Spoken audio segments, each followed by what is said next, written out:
My name is Joshua TARETO, and we do community work in terms of supporting girls and women for their education.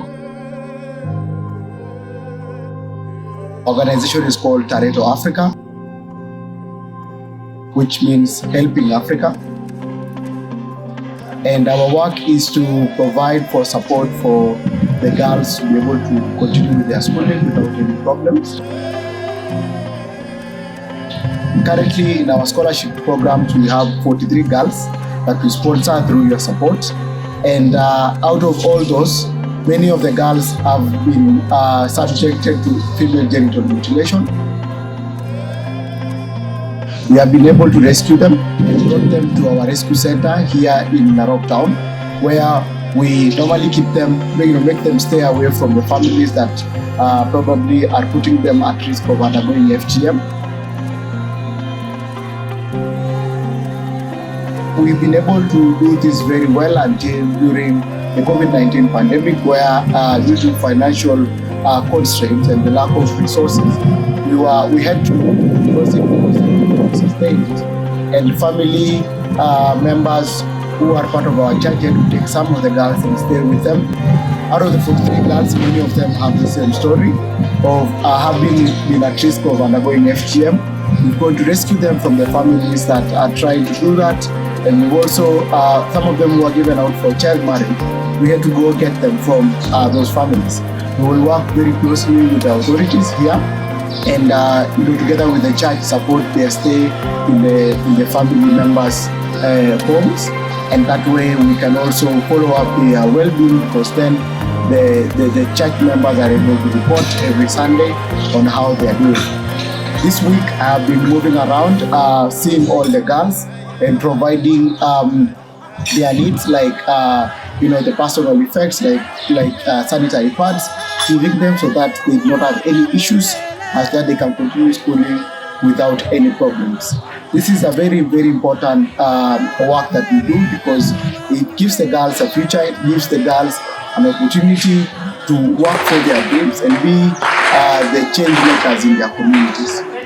Recently, we faced the worst drought in 41 years,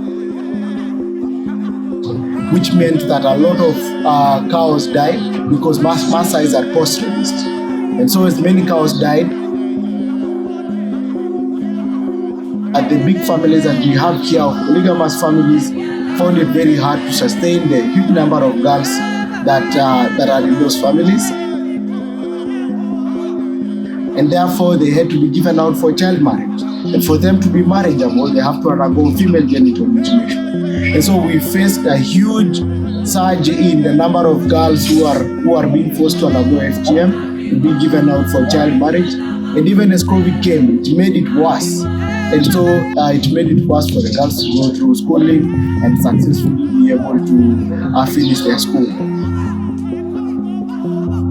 We've had a lot of girls who've come to require our support and now are reaching out to try and see whether they can get scholarship, they can get school fees.